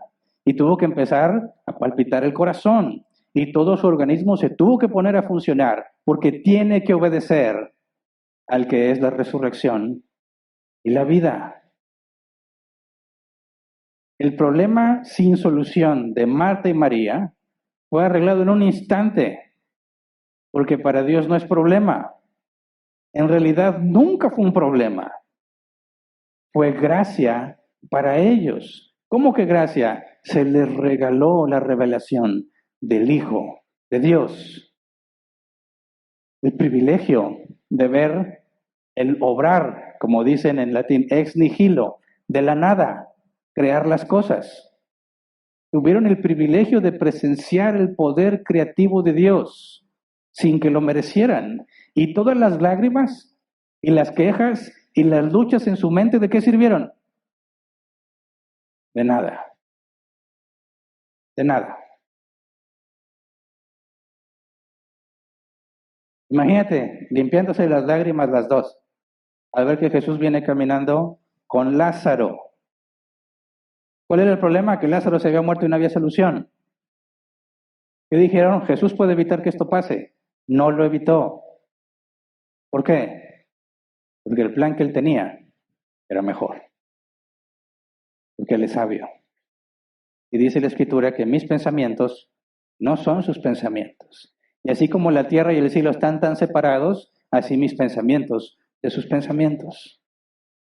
Por eso, cuando decimos que confiamos en Dios, estamos diciendo que confiamos en que cualquier cosa que Él haga va a ser la mejor, a pesar de que no me guste, a pesar de que no es lo que yo esperaba.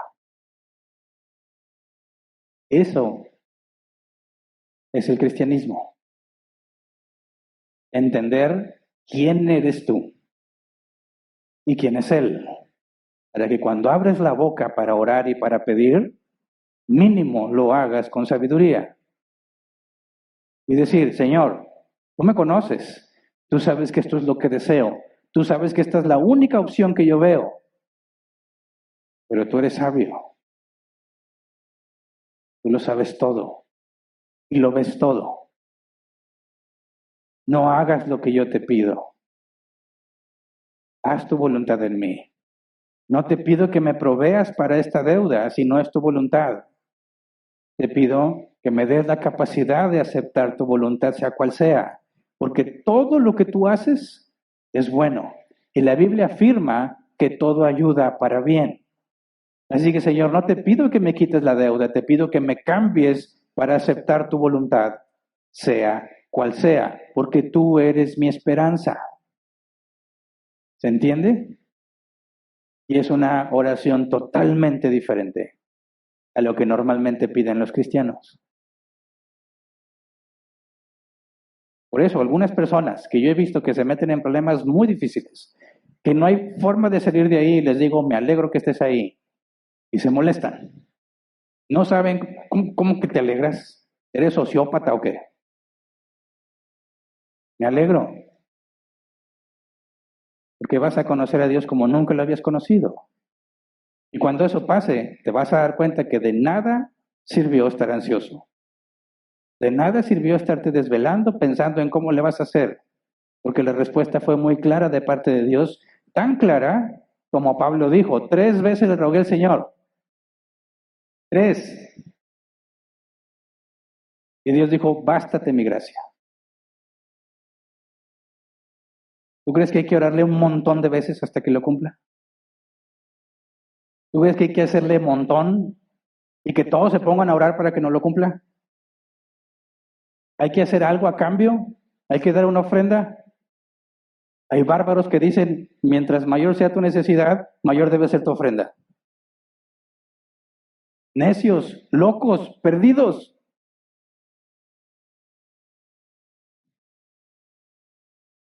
Señor, yo sé que tú todo lo puedes. Enséñame a confiar. Y si no me has dado los medios, es porque tú tienes algo mejor. Esa es la oración de un cristiano que conoce a su Señor. Y Jesús dijo, conozco a mis ovejas y ellas me conocen.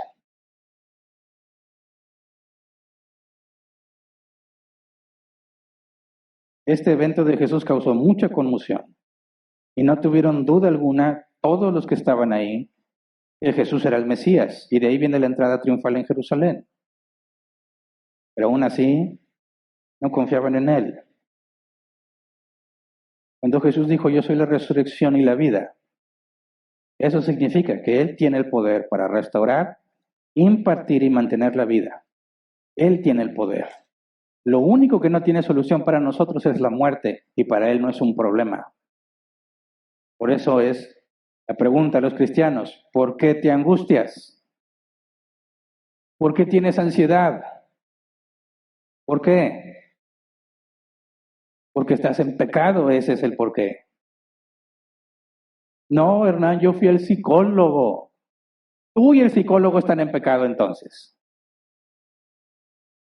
No hay ninguna razón para que un hijo de Dios viva angustiado, con ataques de ansiedad. ¿Qué voy a hacer? ¿Qué va a pasar? Y me va a pasar esto, y esto, y la vergüenza.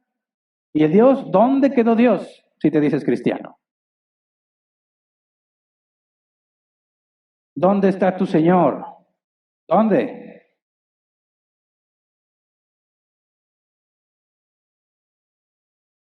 La vida cristiana es dura. Dios no está tratando de hacerte feliz.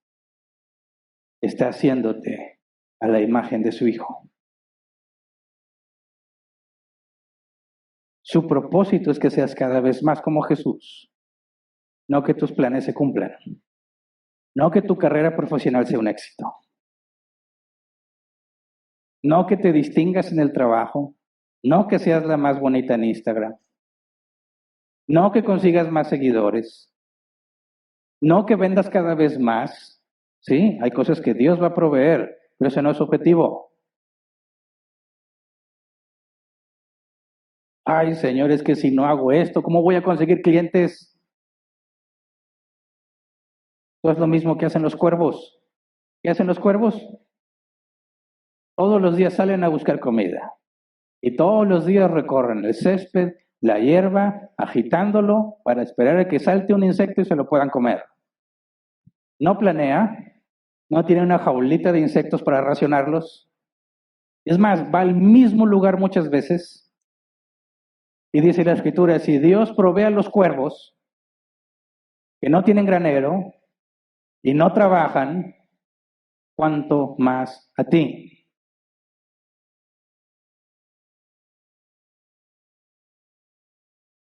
La muerte no tiene solución para nosotros. Eso es lo peor que te puede pasar. No hay nada que puedas hacer al respecto, pero para él no es un problema. Entonces, cuando digas, sí, perdí mi carro porque Dios no me apoyó, porque no me proveyó para poder pagar la deuda y me lo quitaron. Y qué vergüenza, porque muchos vieron. Y me dicen, ¿y tu carro? Ah, pues ya no lo tengo. ¿Por qué? ¿Cómo les explico que por qué? Pues porque no pagué. Pues no eres cristiano.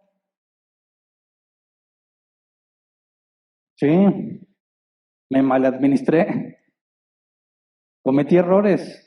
Estoy trabajando en eso, pero no te preocupes. Dios conoce mis necesidades. Y cuando andes en el camión, tu perspectiva va a ser diferente. Y cuando estés ahí, que está lloviendo y que el camión no se para y que está todo lleno y apesta como no tienes una idea, vas a decir, tenía carro y no lo administré bien. Tengo que hacer cambios. Tengo que empezar a ser más administrado. Tal vez Dios me conceda volver a tenerlo. Y tú dices, yo nunca he andado en carro. Siempre ando en camión y a veces ni para el camión tengo. Bueno, sal a trabajar todos los días. Haz las cosas como para Dios, no como para los hombres. No digas, yo a las horas avientas las cosas y te vas corriendo. ¿Estás haciendo las cosas responsablemente? ¿Estás entregando la milla extra? ¿Estás siendo justo? ¿Estás siendo cumplido? Hay un proverbio que dice que el hombre diligente estará delante de los reyes. No es un seguro de que eso va a pasar, pero es la parte que te corresponde. Deja de angustiarte por lo que no tienes y ponte a trabajar en lo que debes hacer. Dios se encarga de qué te va a dar y qué no te va a dar, pero tú haz lo que te toca. Nada es un problema para Dios. Nada. Nada. La Biblia afirma, todo es una bendición para ti. Dice, todo obra para bien. O sea, todo es una bendición. El problema es que no nos gustan las bendiciones que Dios nos manda. Así que muérete a ti mismo, dice la Escritura. Muérete a ti mismo y síguelo. Es muy fácil decirlo, es muy difícil vivirlo. Así que esa es nuestra tarea. El que cree en mí vivirá aunque muera, dice la Escritura. El que cree en mí vivirá aunque muera. ¿De qué está hablando? De la resurrección de los justos. Aunque hayamos muerto, viviremos. No estoy hablando de los impíos, de los justos. Dice, todo el que vive y cree en mí no morirá jamás. ¿De qué habla? Todo el que vive y cree en él, todo el que tiene vida eterna en él, no irá al lago de fuego, no irá al infierno, que es la muerte segunda. Ahí está el doble sentido de la palabra muerte y de la palabra vida. No hay contradicción. Él da vida a los hombres, pero ya estaban vivos. Sí, está hablando de la vida eterna en Dios. Y el que tiene vida eterna en Dios no morirá. ¿A qué se refiere? ¿La muerte natural? No, a la condenación. No será condenado. A mí se me ha regalado la vida eterna y no seré condenado aunque muera físicamente. No hay ninguna contradicción en las palabras de Jesús. Y lo más importante es que toda nuestra vida depende de Él.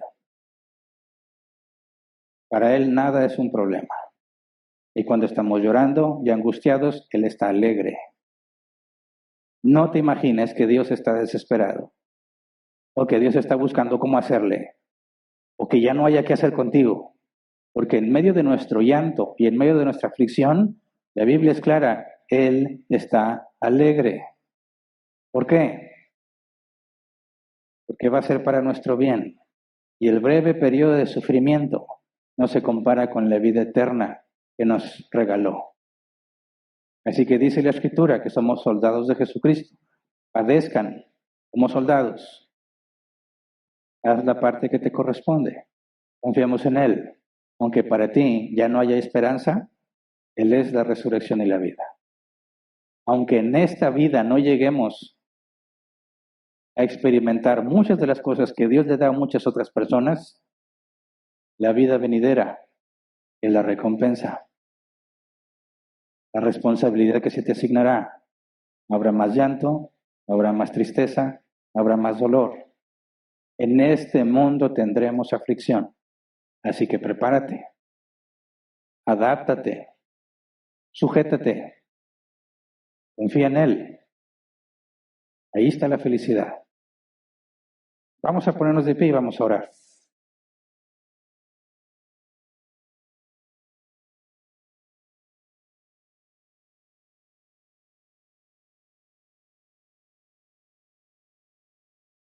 Quisiera que nos llevemos esto por último en mente. No importa lo difícil de tu situación, Dios tiene el poder para librarte de ella.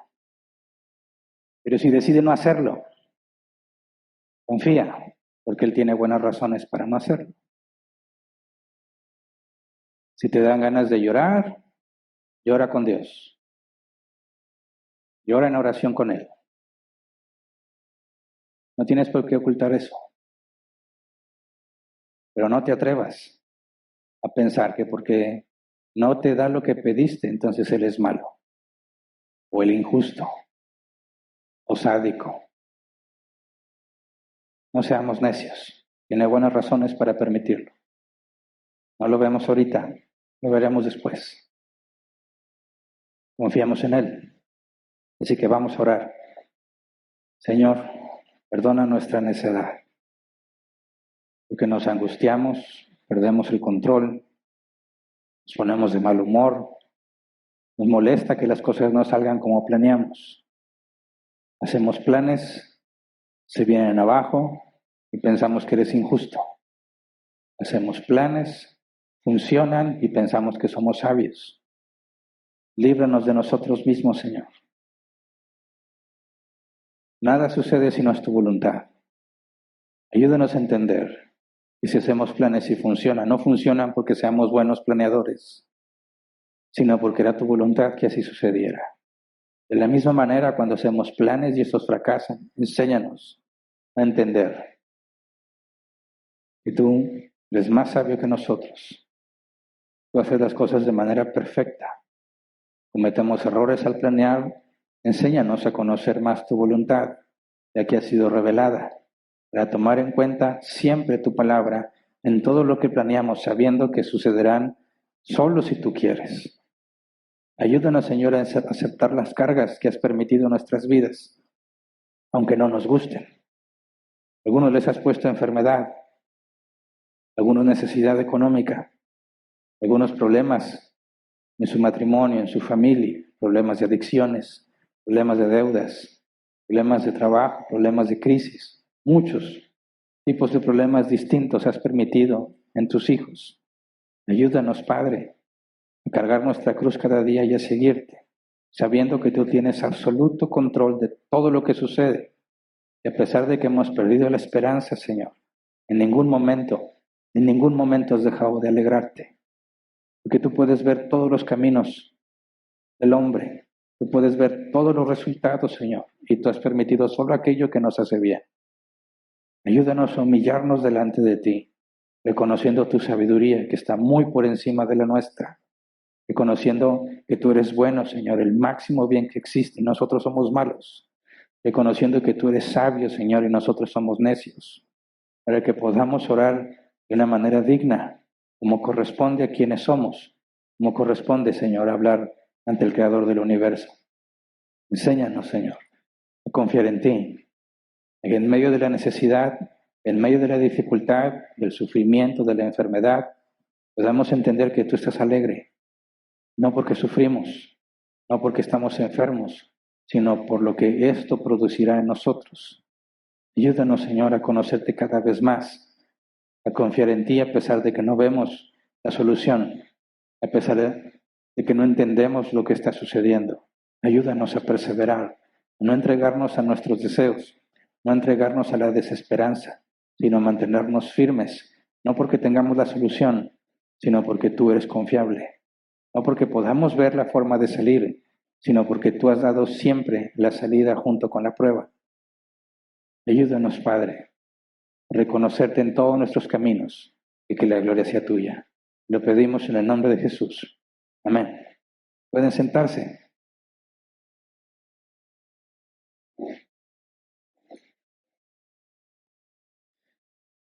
Pasemos a la sección de preguntas y respuestas, si es que las hay. Dedicaremos como máximo 15 minutos a tratar de responderlas. Si el timbre no jala, avísenme con tiempo para no pasarme. Leo la primera pregunta, dice Edson Medina. Buenas tardes, pastor. ¿Es lo mismo resucitar que revivir? ¿Podríamos decir que Lázaro fue revivido pero no resucitado, sino hasta el día del Señor? Gracias. Es que dice la carta, si no me equivoco, la carta a los Hebreos está establecido el hombre muere una sola vez y después el juicio, ¿verdad? Y eso a veces nos lleva a pensar en la generalidad de que los hombres mueren y no resucitan, porque de hecho los hombres no resucitan, ¿verdad? Eso no es un proceso natural. Pero eso en ninguna manera es un límite para Dios, porque Dios puede hacer que resucites cuantas veces quieras, ¿verdad? El hijo de la viuda, la niña, Lázaro, pudieron resucitar 1, 2, 3 veces, no hay problema. Esa no es la resurrección al final de los tiempos, ¿verdad? Entonces, cuando hablamos de resucitar y revivir, tendríamos que ver la etimología de la palabra y su definición formal, ¿verdad? Pero no pueden referirse a lo mismo, ¿verdad? Resucitar implica la muerte y volver a vivir en el mismo cuerpo que tenías. Revivir quizás pueda tener otras aplicaciones, ¿verdad? Ahí sí tendría que primero examinar bien las palabras para poder decir exactamente cuál es la diferencia. Pero cuando habla sobre que la resurrección sería solo hasta el día del Señor, o tratar de pensar que ahorita no resucitamos porque Él es la resurrección en aquel entonces, me parece que no es necesario pensar en que solo debe haber una resurrección. Sabemos que en aquella resurrección tendremos un cuerpo glorificado, y esa es la diferencia con respecto a la de Lázaro, ¿verdad? Lázaro resucitó en el mismo cuerpo natural, con la maldición de Adán, ¿verdad? Cuando Lázaro resucite en el día postrero, tendrá un cuerpo glorificado. Así que aunque las dos son resurrección, Hay una enorme diferencia entre ellas. Entonces, revivir tendríamos que examinarlo con más detalle para poder establecer claramente la diferencia. Siguiente, Bolívar Tori. Dice, buenas tardes, decir o expresar, ojalá, si Dios quiere me ayude. Muchos dicen que no es así, que es afirmar que sí lo va a hacer, que sí lo va a hacer. Bueno, hay muchos que se quejan de la palabra ojalá, porque dicen que es con palabra compuesta, ojalá, y tiene que ver con los musulmanes, ¿verdad? La manera en que te expresas puede variar de cultura en cultura y de idioma en idioma, ¿verdad? Así que yo no le podría tanto énfasis en las palabras que usaste, sino a qué te refieres, ¿verdad? Si alguien dice, bueno, ojalá Dios me ayude, y él se refiere a decir, yo sé que mis planes no son los planes de Dios, yo sé que su visión de las cosas no es la mía, espero que lo que yo estoy pidiendo sea su voluntad, entonces, independientemente de las palabras que usó, es correcto lo que está haciendo, ¿verdad? Es correcto lo que está esperando. Si alguien dice, espero que Dios me ayude, bueno, pues es igual si lo hacen en el mismo contexto. Pero no hay nada que tú digas que obligue a Dios a hacer las cosas, ¿verdad? No está en la forma en lo que dijiste, en la forma en la que le dijiste para que Dios la cumpla. Porque entonces, ¿cómo aplica entre los distintos idiomas de todas las naciones, incluso de los dialectos que ya murieron, ¿verdad? Algunos dicen, no, es que si vas a orar tienes que hacer así y así, y tienes que repetir 3 veces esto a las 12 de la noche. Dices, no, por favor, no conoces a Dios, ¿verdad? La Biblia dice que Él ya sabe lo que voy a decir antes de que lo diga. Entonces no puedes hacer un énfasis en qué palabras usaste, cuántas veces lo dijiste, a qué hora lo dijiste, eso es absurdo. Porque Dios conoce mi corazón, ¿verdad?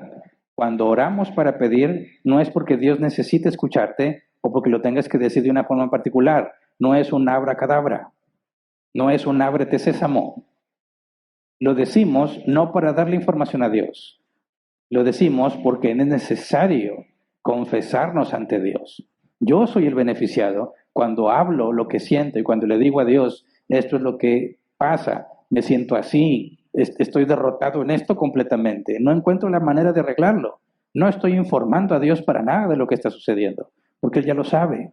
Es un proceso que me ayuda a mí, porque está demostrado que cuando lo que piensas lo pones en palabras, lo puedes ver con mayor claridad.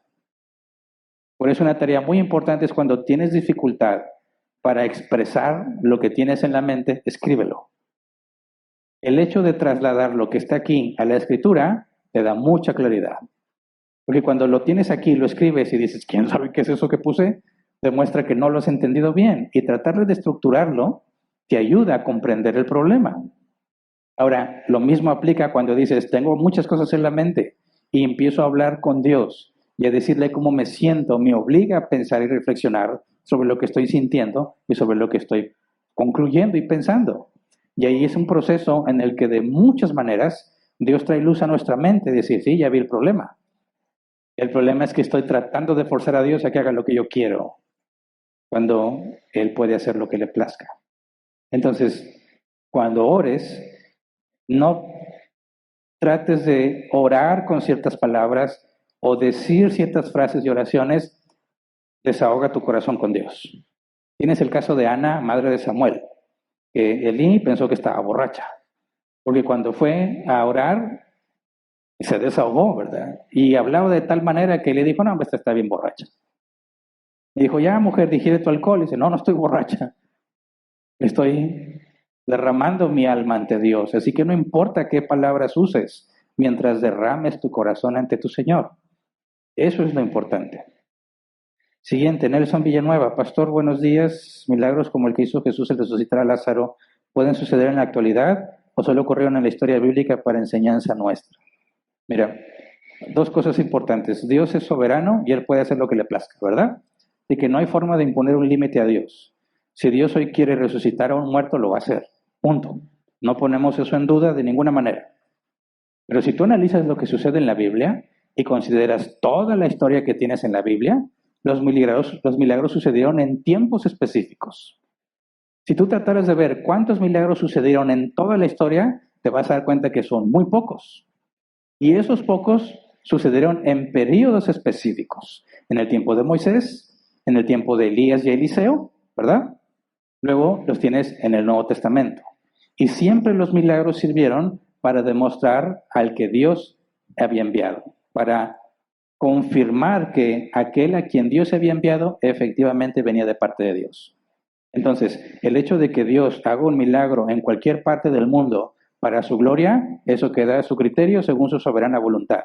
Pero que haya alguien que Dios use para estar haciendo milagros, considero que no es necesario. ¿Por qué? Porque no hay nadie que tenga que ser enviado para traer revelación de Dios.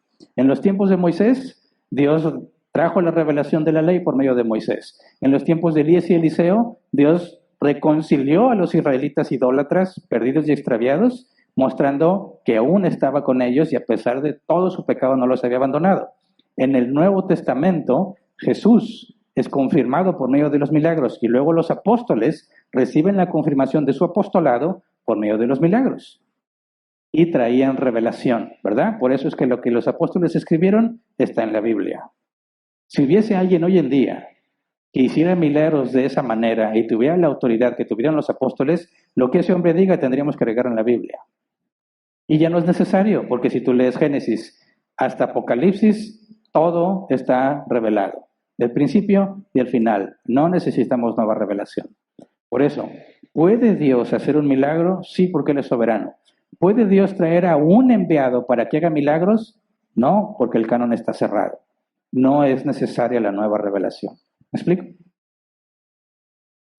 Siguiente, buen día pastor, al morir una persona entiendo que el espíritu vuelve a Dios, ¿quién lo dio? Entonces cuando Jesús le habló a Lázaro, ¿qué parte de Lázaro fue la que escuchó la voz de Jesús? Entiendo que el cuerpo no fue, pues ya estaba muerto. Pues mira, si tratas de darle un sentido desde un punto de vista cronológico, no tenemos forma de responderlo, ¿verdad? Sabemos que las almas son conscientes, ¿verdad? Y cuando tú separas al alma del cuerpo, se muere. Un ser humano es alma y cuerpo unidos. Si tú los separas, se muere. El alma, por lo que vemos en la escritura, tiene la conciencia y memoria. Por eso tú ves en Apocalipsis las almas de los decapitados que le dicen a Dios, ¿hasta cuándo, Dios, juzgarás a los moradores de la tierra? Tienes a las almas de los que están presentes ahí con vestiduras blancas dándole la gloria a Dios. ¿Por qué? Porque siguen teniendo memoria de quiénes eran y dónde están y quién es Dios, ¿verdad? Entonces, cuando alguien muere y Dios ordena que tenga vida, ¿qué fue lo que pasó? El alma tuvo que haber sido unida al cuerpo, ¿verdad? Para que pueda tener un ser humano vida, alma y cuerpo tuvieron que ser unidos. Entonces podríamos pensar en un orden lógico, no cronológico. Un orden lógico es, el cuerpo tuvo que ser restaurado, el alma tuvo que ser unida al cuerpo y entonces vuelve a vivir. ¿Qué pasó primero? ¿Quién sabe? No hay forma que podamos responder eso bíblicamente porque la Biblia no da información de eso. Eso Medina, Pablo enseñó que el cuerpo que muere no es el mismo que resucita. Si Jesús resucitó y lo hizo, ¿por qué conservó su mismo cuerpo? ¿Cómo ha podido conciliar estas dos verdades? Jesús resucitó. Si Jesús resucitó, ¿por qué conservó su mismo cuerpo? Ok. Bueno, es que ese es el misterio del cuerpo glorificado. Que Jesús tiene un cuerpo glorificado, tiene las marcas en su cuerpo, en sus manos y en su costado. Era identificable, pero hacía más cosas que un ser humano común y corriente. Entonces, cuando hablamos del cuerpo glorificado y estamos hablando de resurrección, sabemos que tiene que ser como era, pero al mismo tiempo no igual, porque ese cuerpo ya no tiene la maldición de Adán, no tiene la capacidad de pecar, y ese cuerpo puede estar ante la presencia de Dios, de manera que aunque es una resurrección y sigue siendo tu cuerpo, ha sido modificado. Es un misterio, porque si ya no hay llanto ni dolor y ya no hay muerte, entonces no hay edad. No podría haber síntomas de envejecimiento. Entonces, no puede haber síntomas de defecto. No puede haber deformidades. Si yo fui diseñado y mi ADN es perfecto, es un criterio que podríamos pensar tendría que haber simetría, ¿verdad? No puedo tener un ojo más arriba que el otro. Mi nariz no estaría chueca, ¿verdad? A los que se les cae el pelo no se les caería. Entonces, ver a alguien en el cuerpo glorificado, podemos decir, es él, pero al mismo tiempo no es igual. Y es un misterio que va a estar oculto hasta que suceda, ¿verdad? Entonces, hablar del cuerpo glorificado y resurrección habla que es tú, eres reconocible, pero no con las mismas características. Pero es el mismo cuerpo, por eso se le llama el cuerpo glorificado. Si no, sería reencarnación, ¿verdad? Y eso no lo afirma la Escritura. Cuando Jesús resucitó, podemos ver que las cosas que él hacía corresponden al cuerpo nuevo. Y de ahí algunos podríamos deducir que tal vez nosotros también, pero no tenemos más información, ¿verdad? Alex Mares, Jesús le tuvo que pedir a Lázaro que saliera del estado intermedio en el momento de ordenarle que se levantara. Mira, yo no creo que se le haya ordenado a Lázaro, ¿verdad? Como si Lázaro dijera, ah, sí, ahí voy, y se pone a hacerlo, ¿verdad? Está dando la orden, como cuando dijo, y dijo Dios sea la luz, y fue la luz. Y las cosas pasaron porque Dios lo ordenó. ¿Quién hizo que todo eso se ordenara? ¿Cómo que quién hizo? Es la orden que Dios da. Cuando le dice, Lázaro, sal fuera, en ningún momento le dijo, a ver, Lázaro, número 1, te me regresas a tu cuerpo. Número 2, te me pones de pie y empiezas a caminar hacia afuera. No, Lázaro, sal fuera, y lo que eso implique, tuvo que suceder. Cuando dijo Dios que los animales se reproduzcan según su género, hay todo un mecanismo de reproducción súper complejo, muy variado, que tuvo que entrar en vigor para que esa orden se cumpliera. ¿Cuál fue el orden cronológico para eso? No tenemos idea. El punto es, da la orden, Lázaro sal fuera, y todo obedece. No Lázaro específicamente, porque no está en el poder de Lázaro volver a tomar su cuerpo y volver a vivir como ser humano. Pero es la orden de Dios la que hace todas las cosas. Escapa a nuestra comprensión tratar de definir o aplicarle un orden cronológico a algo de lo que no tenemos información. Siguiente, Doris Jorge Zavala. ¿Cuál sería la actitud correcta para cuando hay circunstancias o deudas económicas, como ha venido reiteradamente mencionando? ¿Quedarse quieto, trabajar más? ¿Es buscar más herramientas o no? Bueno, por eso puse el ejemplo del cuervo. El cuervo sale todos los días a buscar comida, ¿verdad? El cuervo hace lo que sabe que debe de hacer para conseguir comida, pero él no tiene ni idea cómo es que hay comida. ¿Me explico? Cuando alguien no tiene trabajo y quiere tener dinero y sustento, ¿qué es lo que va a tener que hacer? ¿Esperar que Dios le mande el dinero o buscar un trabajo? Pues lo que tienes que hacer es buscar un trabajo. Si tienes medios, puedes tratar de poner un negocio, pero tú tienes que hacer lo que sabes que se debe de hacer. Pero ojo, no te va a ir bien por lo que hiciste. ¿Me explico? Porque eso lo puedes ver. Hay muchas personas que no les debería ir bien y les va muy bien. Y hay personas que dirías, a esto les debería ir muy bien y les va muy mal. Hay personas que se dedicaron 20, 30 años a estudiar, tienen una licenciatura, tienen maestría, tienen doctorado, y hay personas que no tienen nada de eso y les va mejor. Entonces, no es una situación directamente proporcional, o sea, no es trabajo mucho, me va a ir bien. No, es Dios es mi proveedor, ¿verdad? Él no me va a dar tanto de manera que me olvide de Él, y no me va a dar tan poco de manera que me vea tentado a robar y lo avergüence. Eso es lo que dice un proverbio. Me va a dar lo que necesito. Entonces, yo tengo que hacer lo que está a mi alcance. Tengo una oportunidad de tener un trabajo, voy a ser el mejor trabajador que esa empresa tenga. No para que me den más ingresos, sino porque Dios lo merece y Él debe ser glorificado en mi vida, ¿verdad? Y si yo me pongo a hacer lo que debo de hacer como si fuese para Dios y no para los hombres, Dios decide si Él me lleva a un mayor incremento de sueldo y de responsabilidad o no. Él lo decide. No pienses que porque haces las cosas bien, te va a ir bien. Lee Job. ¿Cuál fue el problema de Job? Él dijo, yo soy justo y me va mal. Entonces Dios es injusto. Ese es el error de pensar que porque trabajas y haces lo correcto te va a ir bien. No es cierto. A Job le fue mal porque a Dios le plació que le fuera mal para que lo pudiera conocer como nunca antes lo había conocido. Pero si tú lees Proverbios, dice que si te esfuerzas y eres diligente te va a ir bien, ¿verdad? Así que fíjate bien, haz lo que sabes que debes hacer, lo que es agradable a los ojos de Dios para glorificarlo a Él. El resultado depende de Dios. Tú no lo haces por el resultado, lo haces porque es lo correcto, es lo que glorifica a Dios. De esa manera vas a despegar el resultado de la acción. Lo haces porque es bueno, lo haces porque glorifica a Dios. ¿Qué resultado te trae? Eso queda a su criterio. Tú sigue haciendo lo correcto. Entonces, no tengo trabajo, ¿qué tengo que hacer? Voy a salir a buscar. De lo que sea. Porque he conocido que personas que dicen, no, yo soy un licenciado y no hay trabajo. ¿Cómo que no hay trabajo? En todos lados veo pegado que se necesita ayuda. Sí, Hernán, pero yo soy licenciado. Yo de aquí para allá. Acá abajo no, o sea, qué oso. ¿Tienes hambre? Consigue trabajo de lo que sea, pero consíguelo, ¿verdad? Si te pones a hacer el digno, te estás perdiendo lo que Dios ha puesto delante de ti. Tú no sabes si el humillarte, lo que para ti sería humillación, ir a conseguir un trabajo que no está a tu nivel, quizás ese es el medio para que salgas de tu dificultad.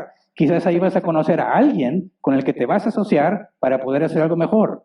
Quizás ahí vas a conseguir a alguien que te ofrezca un trabajo más ad hoc a lo que puedes hacer y tu capacidad. Pero jamás digas, ahí no, porque eso no creo que sea. Necio. ¿Necesitas dinero? Lo que esté a tu mano, la mejor opción, Señor, yo no sé si tú me quieres dar un trabajo después de CEO y voy a ser presidente de una empresa o de mi propio negocio. Ahorita necesito dinero y el único medio es este. Ayúdame a glorificarte en ese trabajo y lo tomas. Tú no sabes lo que Dios va a hacer. No seas tan necio como para pensar, no, ahí no, porque yo soy más sabio que Dios y yo sé que por ahí no se puede. Toma lo que esté a tu alcance, glorifica a Dios de donde estás, te aseguro que vas a ver cómo Él tiene control de tu vida. Lo peor que puedes hacer es decir, no, pues aquí estoy esperando que Dios me lo mande. No, no y no. Ni siquiera los cuervos hacen eso. Así que, si ahora sí la escuché, gracias. Terminamos con la sesión de preguntas. Es todo, si Dios quiere, nos vemos la próxima semana.